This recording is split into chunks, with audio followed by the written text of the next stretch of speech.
I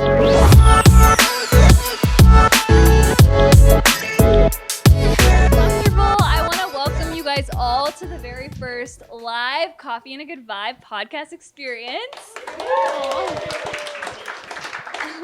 I am so grateful for each and every one of you here, and for me, this has always been so much more than a podcast.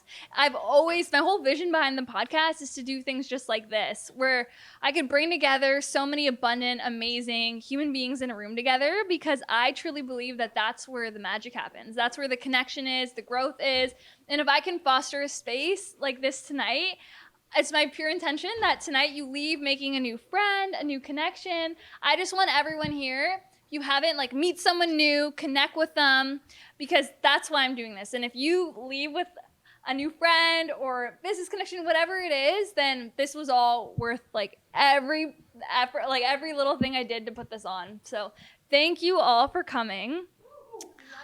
Oh, I love you guys. No, literally, it means so much. So before we kick it off, in typical podcast fashion, we have some really proud sponsors, and I'm so grateful to have Same Day Health here. They have put together an amazing brand activation, which I'll let G come up here and share with you guys.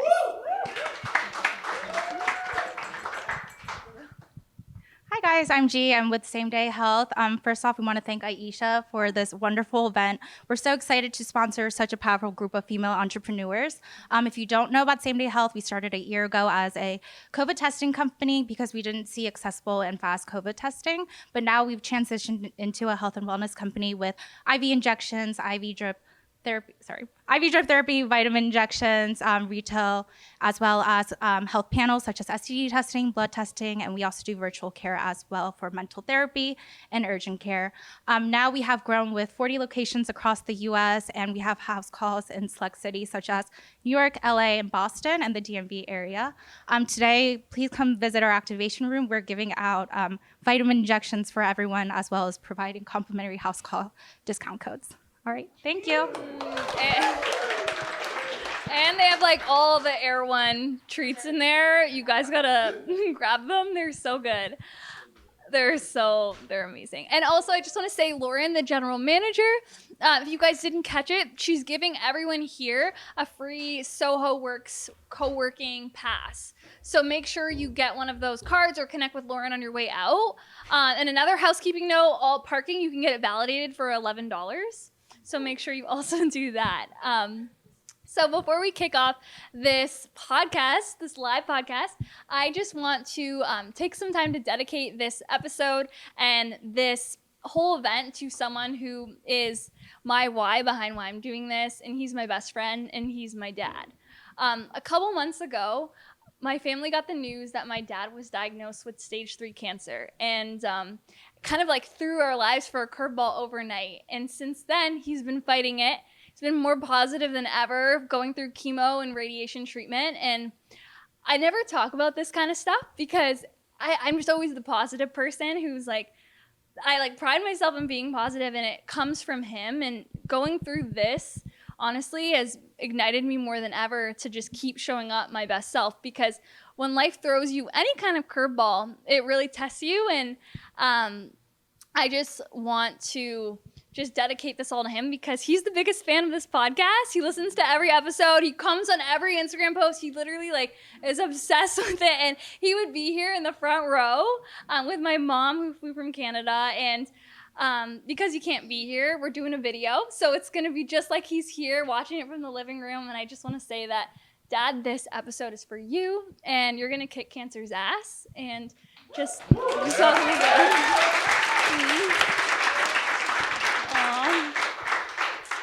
And on that note, don't cry, she's crying. On that note, I want to welcome my incredible panel of female entrepreneurs.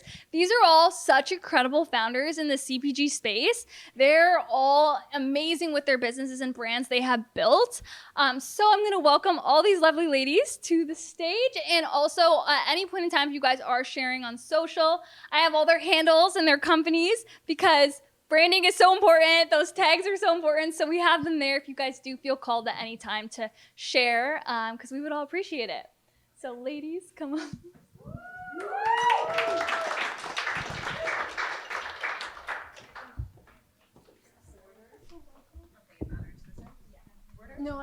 know, unless you guys want to sit together, you want to guys. Yeah, sure. Doesn't mean I'm speaking first, though. Maybe. And then you guys, just share that one because that one transfers.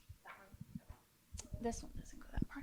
Amazing. So in typical coffee and a good vibe fashion, I'm going to get each of my female founders to give a little background on you and your brand and just intro yourself to the group. I guess this seat makes me go first. Hi, everyone.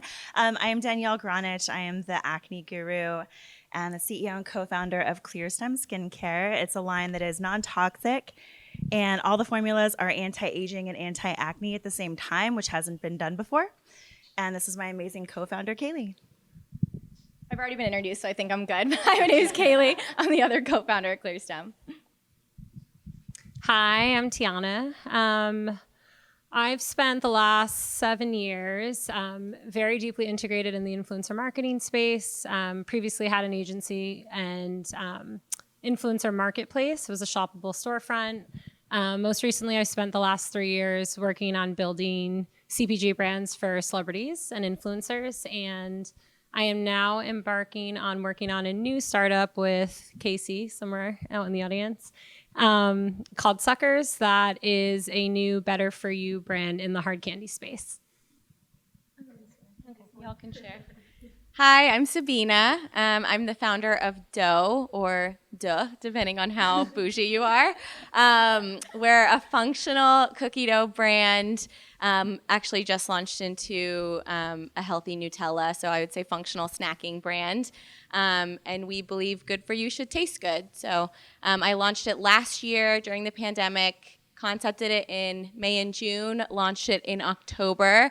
And then prior to that, I was in venture capital. So I launched a venture studio with M13, which is a consumer and consumer tech VC here in LA.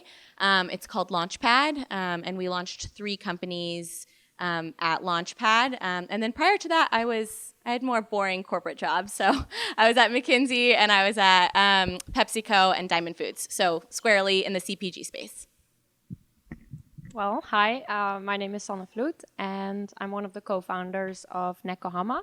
We are a wellness company focused on our first product, matcha. We wanted to find a coffee alternative and, source of green energy. Oh, I love it. Amazing. So we're going to just kick it off. Each founder, I feel you guys are all so exceptional in different areas, and I wanted to make this super tactical. So I'm going to address each co-founder, founder on specific areas of scaling and building brands. So I want to kick it off with Clearstem. You guys are in an industry like skincare and brands. There's always so many new brands that come onto the scene. And, you know, they always say there's so much saturation, but I think saturation is a great thing. And you guys being such a new brand, 2 years with the growth that you've had, I would love to start off with hearing what best practices and things that you guys have implemented to have the growth that you guys have had in the 2 years with Clearstem. I'll kick it off, and then I really want to hand it to Danielle because our balance is pretty phenomenal. She's the formulation and science behind everything, and I'm more on the social and community building side of things. So like Danielle mentioned, Clearstem is anti-acne, anti-aging, and non-toxic. So we really combined 2 industries and also did it in the clean beauty space, which has never been done before. But what really makes it unique is the formulation behind everything, because you have acne products that typically dry out your skin and age your skin, so accelerate aging. And then you have a lot of anti-aging products that cause acne because of the pore clogging ingredients. And then you have toxic skincare that has hormone disruptors and is linked to a lot of other internal body issues. And so we decided to combine them all, do it in a very clean way. But Danielle is the science and brains behind the ingredients we do in order to be able to do it that way. So I will pass it along to her. Thank you. So skincare is super saturated, but what's missing, I feel, across the board is the education for the consumer, because packaging is very pretty. Something can smell good and feel good, but if it doesn't create change in your skin and you don't know how to use it, you're going to be looking for something else. So I think the thing that sets us apart is our education for sure. Every time we do an interview or people ask us questions, we always tell them practical tips like don't wash your face with hot water because you're ruining your skin, or check your makeup and your sunscreen for pore clogging ingredients. So we always start with education first. and deliver value that way. And that is what creates a meaningful connection with our clients, our customers. And having all of the communication in our packaging is really important, and that's something we put a lot of intention with. So I think that's huge. I love that. I have to move it over. I think it's a perfect segue to Tiana, brand building queen, with your Rolodex of brands that you have helped scaled. Sama T, we all love Jay Shetty and Roddy. So I would love to hear from you with your Rolodex and your experience. What are some of the best practices that you guys have implemented that you're going to move forward with other brands that you work with, and Suckerz?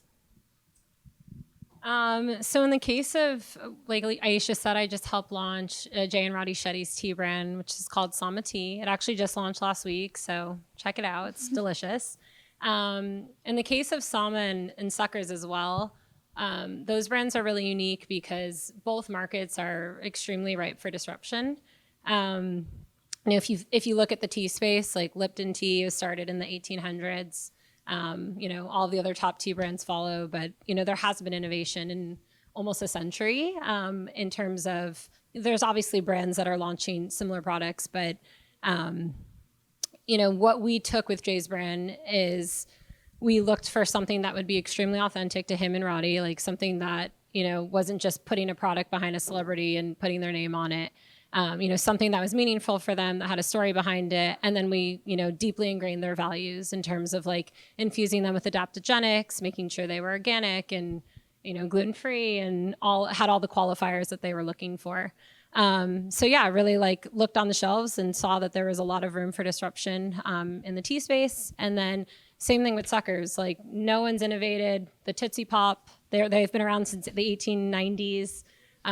Blow Pop has been around since the 1960s. And, there's a reason. Like most of these big companies, they're so big and so set in their ways that they don't know how to move quickly to what the market wants. And I think like as a startup, you can obviously understand what people want, what they need. In this case, it's better for you, low sugar. And we're hoping to set out and provide that for them. I love that. And you definitely are with everything you guys are doing. And you guys have Suckerz in the back there for display only. Display only. We're going to be launching in early 2022. But yeah, it will be the first, like, I'm sure if you go to like an Erewhon or a Whole Foods, you'll see a flat pop at the very least that has low sugar. There's no bigger like pop that's actually fun from an experiential standpoint. That has a low sugar count. Most of them are at least like 17 grams of sugar, which is crazy. And there's a reason. Like they're extremely hard to make. Casey and I have probably went out to 150 manufacturers. It's a new process. It's changing people's mindsets. It's not easy, but it's worth it because we know there's a market need for it. So hopefully we can fulfill that demand. You definitely will. That's exciting. So Sabeena, I got to bring it to you because the queen of funding, I know our conversation, you were talking about how you had such a fast and seamless fundraise, and that's a goal for so many founders and entrepreneurs in different stages. And I would love to hear from you a lot of things, like when's the best time to fundraise, the best practices for fundraising, because of your experience in that space. I feel like you can shed so much value for everyone here. Yeah, it's interesting because I've gotten that exact question from a couple of folks raising CPG brands, usually better for you, great ideas, but all they have right now is a deck and, the concept, and they're going out and fundraising, $2 to $5 million. And, no shade to anyone who has done that, but I squarely believe in showing the traction before you go do that. It's a much easier hill to climb once you already have demand. You have stores asking for your product. You have, even a wait list, but you have, a sale. It's much easier to fundraise in that sense versus, going out with just a concept. So that's kind of like the first piece of advice. So when we fundraised, we were actually already 6 months in. So we had bootstrapped it. We put in $20K in the business in October. And even prior to that, we were doing drops on Instagram of limited quantity jars. And we started selling out of those. So that's when we were like, okay, we can invest in a D2C business. We can invest in a brand.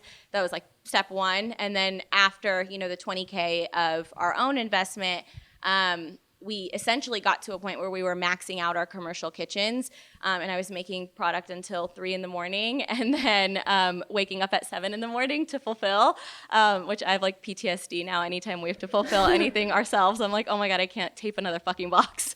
So anyway, that's all to say, like, by the time I fundraised, we were at a $500,000 run rate in sales. And so that's a much easier story to tell and a much easier time to get a yes than when you're, when you don't have anything and you don't have any proof points and you just have a concept. So yeah. I would say So many nuggets in there. Good thing this is a podcast. You can re-listen and re-listen to all that. So I feel like one of the things you said, which Sanne is the perfect person to go to next, is a proof of concept. And with Nekohama, not only, so Sanne has an insane personal brand with her YouTube channel, but even besides that, the Nekohama, you guys have started this CPG brand. It's a new brand, and you guys have scaled so much on the community side. Like, you have a loyal brand community. And I feel like for a CPG brand, it could be harder to do than a personal brand. So I would love to hear from you the best strategies that you guys have implemented within Nekohama and how that served, which ones are the best one for someone here listening. Cool. Well, you really divided kind of like the personal brand and brand community, but I almost feel it's kind of the same thing. And the reason for that is because people nowadays are really trying to find deeper connection, and this is not only towards a person they follow, but also a brand they follow. They want to know the story, they want to know the founders, and they're not only part of the community to buy a product, but they're also part of the community to be part of a mission of a certain brand. So for us, my personal brand is all surrounded around like health and wellness and like a healthy lifestyle. And this kind of, I transitioned this to Nekohama, where our mission basically is to make the world a healthier place and to have people implement healthier choices in their life. And to really bring people in this journey and make them part of this mission is going to help with your brand awareness, because I think word of mouth is one of the most powerful tools, and those first members at the beginning of your community are going to tell their community members, they're going to tell the other community members, and this is how you grow, especially at the beginning if you don't have money or investment for marketing. Things that we did personally, we really try to bring people together. So when we have matcha, we have people come over just at home, or sometimes even when we're traveling on the go, we're like, hey, meet us up at this cafe, and really bring people together. We also have matcha Zooms. We call it the matcha tastings. We have our customers sign up. We meet with them. We take the time. We walk them through that process of making matcha, have them ask questions.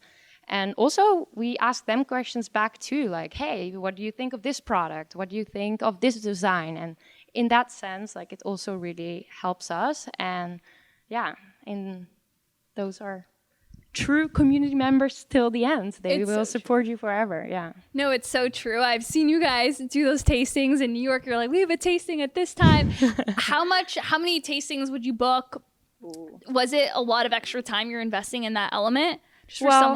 It is, because we have like 4 co-founders, so that really helps. But I feel the weekends are pretty like packed. They're all like scheduled. We have tastings, and even on our trip in Europe, which was a vacation. It's hard for us to take a vacation, but we like in different countries, like we meet people, and I think at one point it's. I'm going to be honest, it's hard to scale at one point because, as the bigger the company gets bigger. But I think what we were thinking about of bringing people together, let's say during these matcha tastings, is also connect the community members with each other. Because, at one point we have a certain amount of hours in a day. But we do want to try to do that as much as possible. You guys do such a good job. And it's such a ripple from there, because your audience is is cult-like. I remember when we did the podcast, just the amount of people who DM me after that podcast, when is it coming out? I think you grow that. It takes time to grow it, but it definitely pays off. And I kind of want to go into community more with Kayleigh and Danielle. With Clearstem, you guys have an insane affiliate and ambassador program, and I would love for you guys to share what that is if you're willing to, because I think a lot of brands want to dabble in on micro influencers or bigger influencers, but they don't have a budget necessarily. But you don't necessarily need that if you have a diehard community who loves your product and the people behind it. So we knew from the start that we didn't have a lot of money to dump into influencer marketing. Any profit we made from Clearstem, we've just reinvested, and we haven't done any fundraising. And so we knew we couldn't go quantity. We couldn't just pay a bunch of people to be posting to see it everywhere. We knew we had to make an impact in people's skin and actually change people's skin. So of course we have our line that creates external change. And if it's an external problem with their skin, it's going to solve it. But if it's internal, like something caused from nutrition, digestion, gut health, something they're eating, like excess B12 is going to trigger acne. So in the very beginning stages, we would email back and forth with people. We've got on calls with people in the very beginning to help them get to the root cause of their acne. And we made an impact that way. And then we realized that's definitely not scalable. So then what can we do? So we created a course. It's called the Ditch Your Acne course. It's literally 8 hours of information, taking people through gut health, nutrition, digestion, everything to clear their skin from the inside and the outside. So that's how we started making a lot of impact in people's skin. And we would work with influencers directly, literally helping their skin. So we'd only work with influencers that struggled with different skin issues. We'd completely solve their skin issues, get rid of their acne, clear their complexion, and we'd work with them from there. Since then, we've built out a really successful, like you said, ambassador program where we don't ever pay influencers, but it is commission-based. So we give them a percentage to give off. They make a commission, and they honestly make really good money from that. Yeah. But that was our very first full-time hire was our director of partnerships to manage that, because it takes a lot of. It's like a family with our ambassadors, to be honest. They're involved in a lot of stuff with us. We get on one-on-one calls with them when needed, and so we are relationship building first. And we just want to create a positive impact in people's skin. And so that's always our number one thing with everyone we've worked with. I love that. Would you say the course was kind of like the fruit to get them in to the program? Yeah, so a lot of people we've worked with, we have gotten on personal calls with, but people that want more of the information, especially if they're an influencer within the skin space, they learn that information, and then they also have more information to give to their community. So it's not just giving them, a discount code for them to get commission back. That's great, but they're also getting more information if they are someone in the health and wellness space that wants to educate their own audience. We're now equipping them with even more information. I mean, we have one person that we've worked with that she was opening up her own skin clinic in Denver and literally flew out to shadow Danielle, her techniques, her teachings. We went through the entire course with her, and now she's opening up her own clinic with a lot of our products in it. So much relationship building. Yes, yeah, but it makes the long-term difference with people rather than short-term. I love that. Moving it over to Tiana, you have a lot of experience with working with influencers in so many ways, events, influencer marketing. What would be some of the best practices for a brand out there who does have budget to pull into influencers? What would you say? They're like, T, we have so much money. What do we do with it? How do we use it effectively? Love to hear that.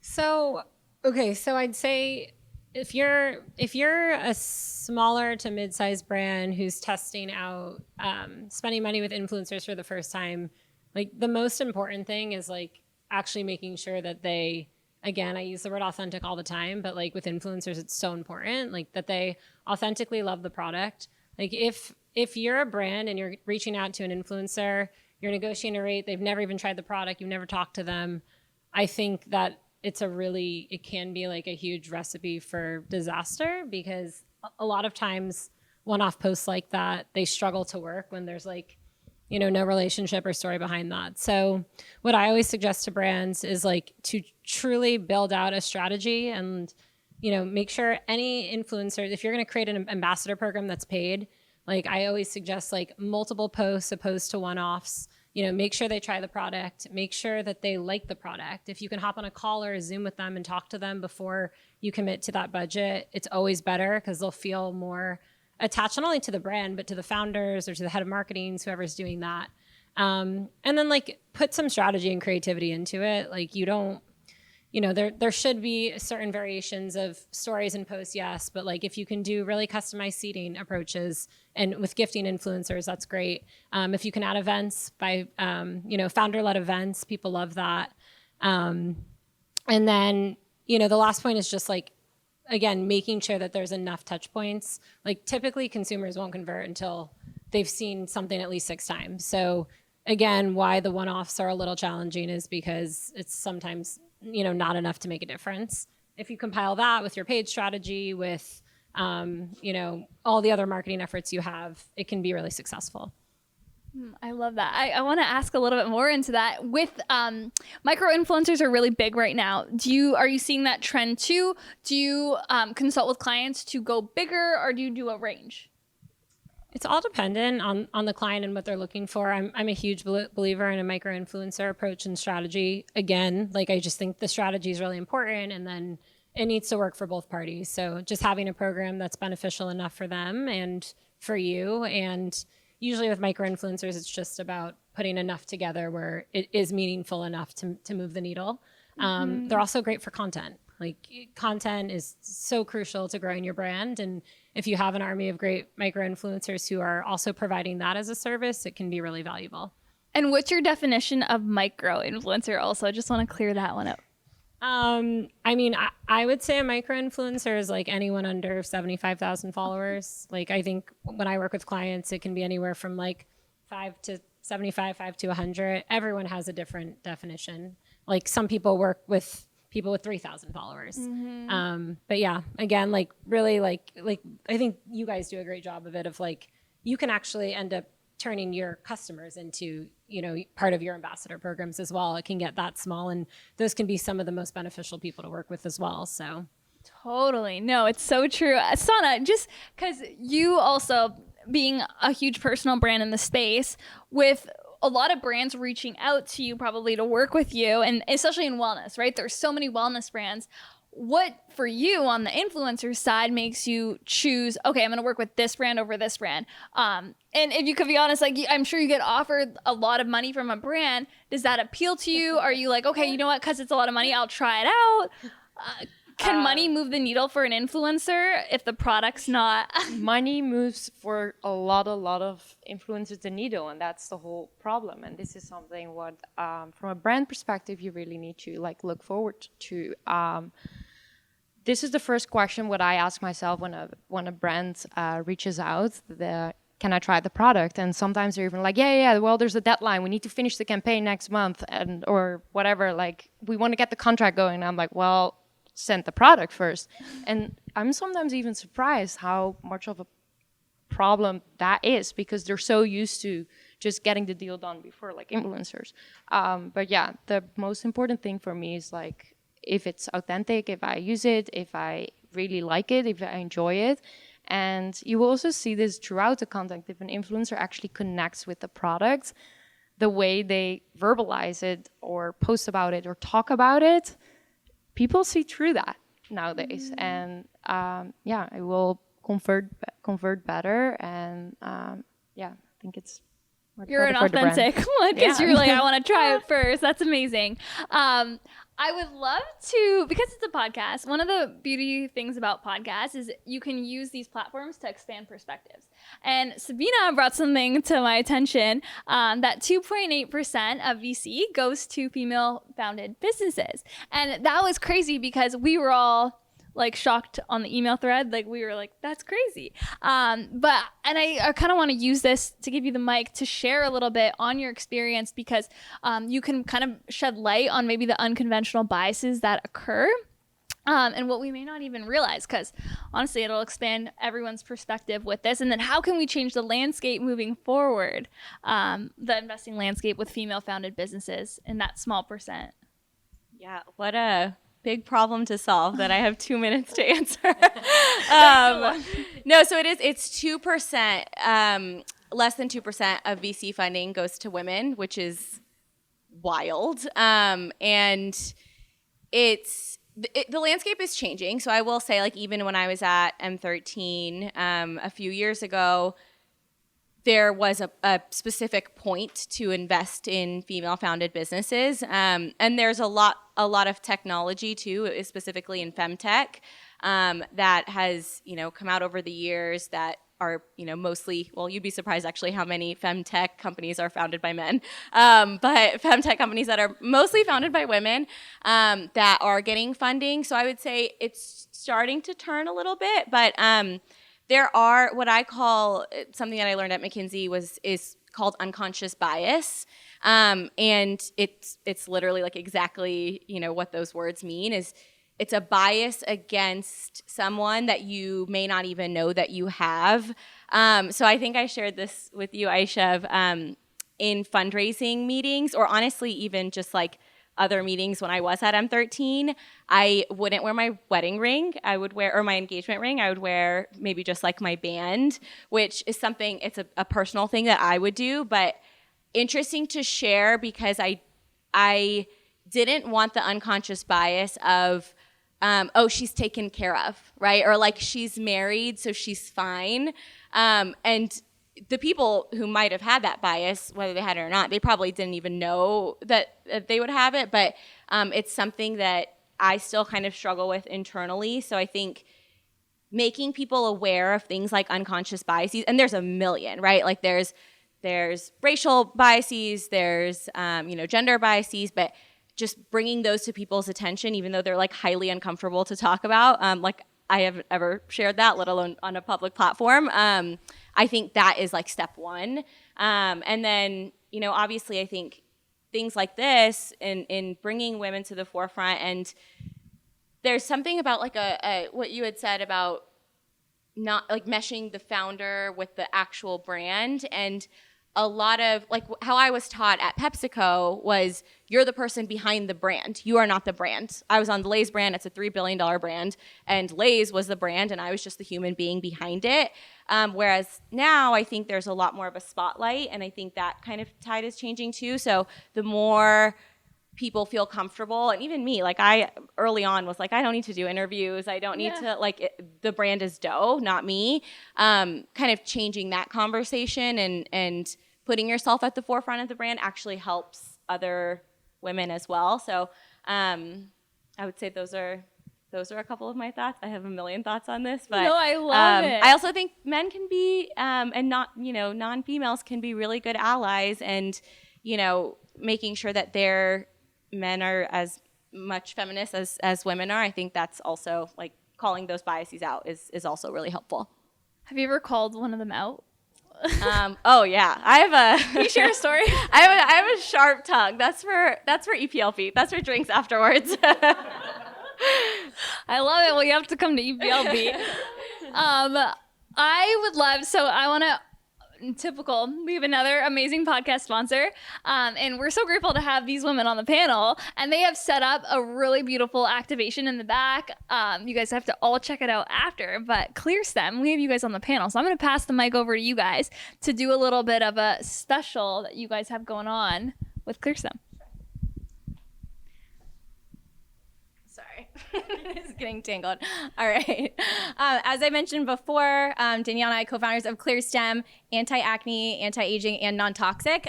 For everyone here, we have our product in the back so everyone can take one. So feel free to grab a product of your choice. And then also for everyone listening, you can go to our website, clearstemskincare.com, and use code GOODVIBES for 15% off. That's so generous. Her products, they're incredible. And you guys have so many with just, so you guys can just go get educated by these ladies and then figure out which one would be best. But I want to open up the floor to you guys to see if we have any questions for these ladies, anything at all. If anyone has a question, raise your hand. Oh, perfect. If you were to offer advice to a startup or young entrepreneurs, I know this is a really loaded question, but what would it be? I'll just repeat that in the mic just so we have it on the podcast. But what is your best piece of advice for a young entrepreneur or startup? Anyone? Oh my God. Yeah, literally I was going to say don't do it, but don't, maybe. Not great advice. So one thing that I'm still learning how to do is stoicism, and it's very difficult to not be so high with the highs and low with the lows. And so, you get the call from Whole Foods that you're getting in and you want to like be elated, or you have 2 pallets of product that have gone missing and it's the end of the fucking world. And so like you have these kind of like peaks and valleys, and they're daily. I mean, it could happen, at 8 a.m. one morning, and then at 10 a.m. like that same morning, something goes wrong. So I would say trying to maintain as much as possible that stoicism and like deal with those peaks and valleys as they come. And I think you get better at it once you go through essentially like a ton of shit. Like things stop affecting you. Like even my husband, he's like, why aren't you excited about like getting this retailer? Like why? It's because I like manage my expectations. And so I'm never as excited, but I'm also never as down. So I would say just like keeping kind of like steady throughout those highs and lows is super important. I think also the ability to pivot, because like Sabeena said, a million things are going to go wrong at all times. And so the number one reason startups fail is because people just give up. And so knowing that you're going to always have to pivot, it might be to a new product or a new innovation or just a new tactic of doing something. But if you love it enough and you're passionate, just literally keep going no matter what. And I'll add the most basic thing, but honestly, like pre-launch, even if you're in the idea phase, like utilize your network as much as you can. Talk to as many people as you can. You'd be surprised how many people will welcome you with open arms, who you could get intro to, what doors can open. But yeah, it's a lonely battle in the beginning, so just utilize your network to the fullest. Anyone else have a question or someone want to add? Okay. Either one of you, we'll both go. So with like new, more functional or like good for you CPG brands kind of becoming like a bit of what I would say for me, like how I see is like it's all happening once. It's like becoming like sort of like a fad.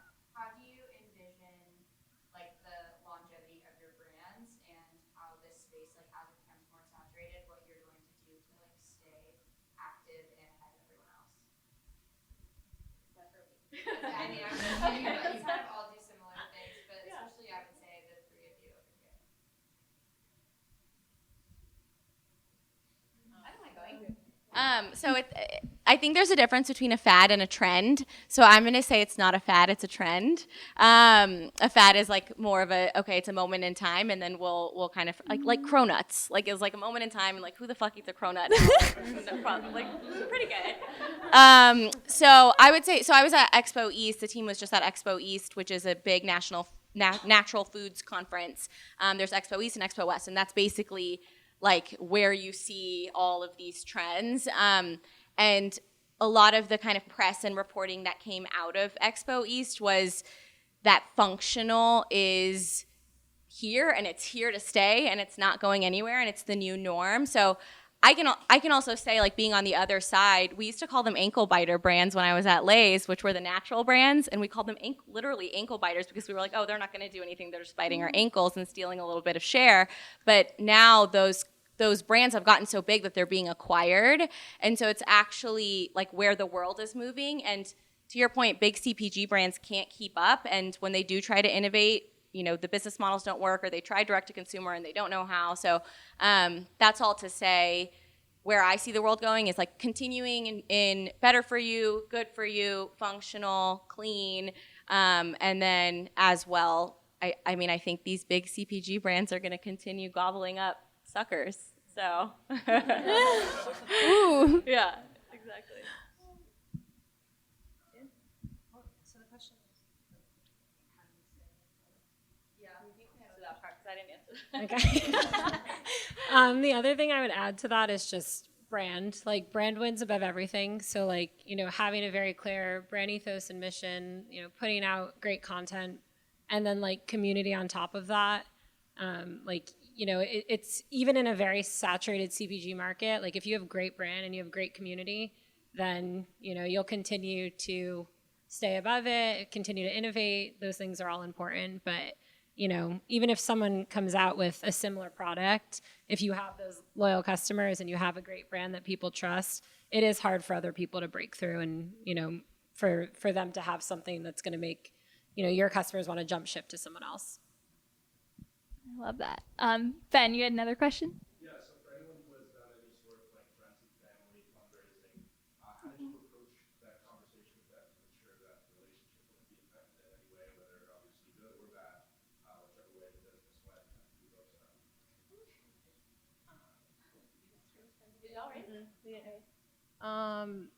I specifically didn't raise friends and family because Thanksgiving gets awkward if you owe someone 10 grand and you don't know when you can pay them back. And then if you take a vacation, you feel guilty. I don't know. We specifically didn't do that for that reason. Involved, so yeah.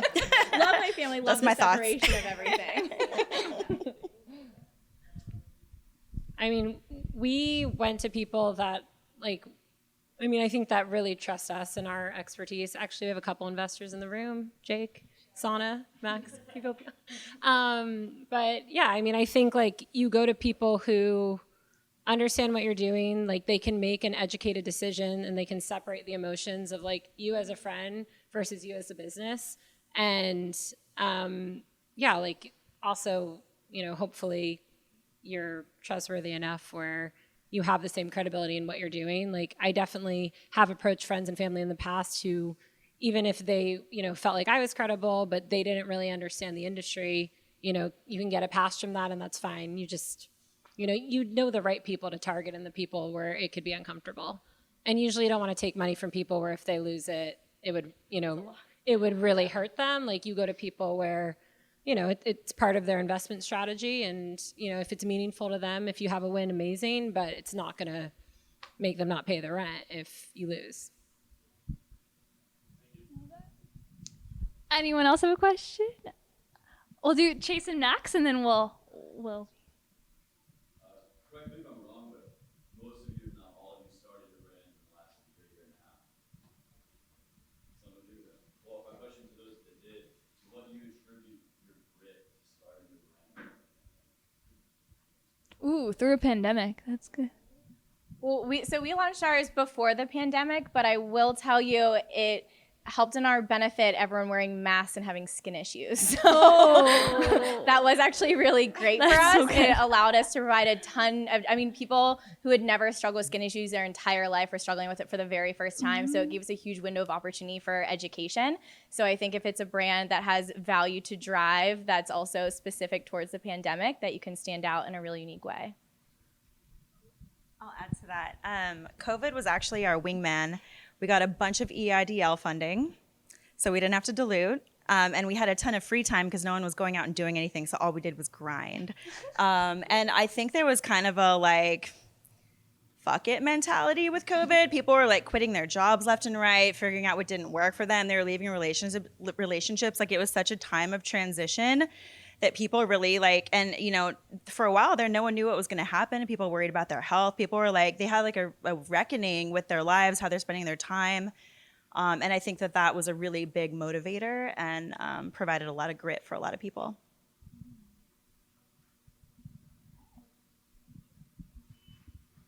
Yeah, I think our brand kind of started the whole idea during the pandemic, because I started noticing when I woke up in the morning, you kind of had to set yourself up for certain routines throughout the day. And I started noticing, hey, making this morning matcha almost sets me up for a good day of a chain of good intentions. Also, we're kind of lucky that you're making matcha at home. So for people, this was really beneficial. But I think what was really important for us to look at was kind of what is happening into the world. And, through all the transitions, through all the panic, we did all get a wake-up call that we do need to care about our health. And I think it's really amazing how a lot of, new brands, right here, all pivoted and started and be hey, let's make healthy alternatives and things like that. So to come back also to a good quality of a brand is able to pivot and see kind of what the market needs and kind of use that in your benefit. And definitely even the pandemic has made things difficult in supply and things like that. But at the end, like, you will figure it out. Like, your boxes may come a little later. Your stickers might arrive from wherever, but it will come together as long you're on top of it and like working harder and have patience and yeah, just grind through it. Love that. And Max, you had a question. So, to be what you're saying earlier about, larger brands, established brands, like gobbling up smaller brands, I've seen a couple times with some podcasts where founders are super dedicated to their product, they get gobbled up by a bigger brand and they exit, and then all of a sudden, they get pushed out, and then the product quality drops, and everyone here is building a brand around something that they believe in, that their heart is in.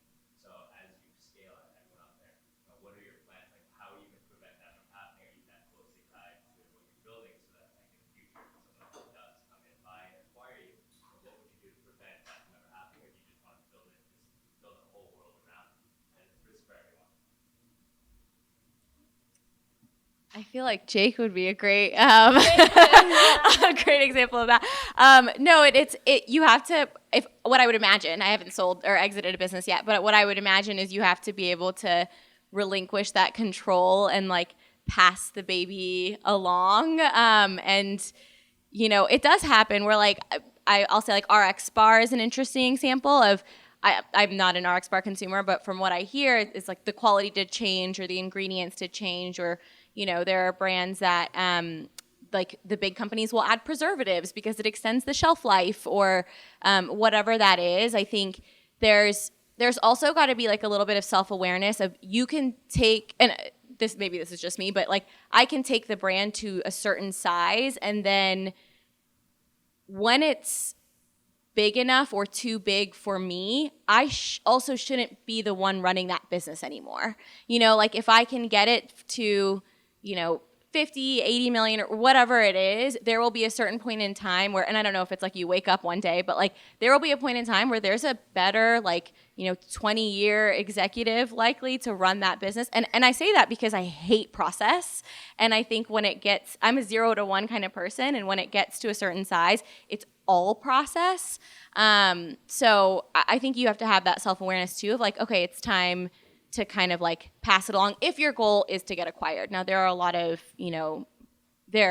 examples of founders like the Jeff Bezos of the world, right? Like running their business from when it was in a garage selling books to what Amazon is today. But I would say that's more rare. There's more what I would call like period founders where they, are better at running a business, or CEOs better at running a business at certain points in time, if that makes sense.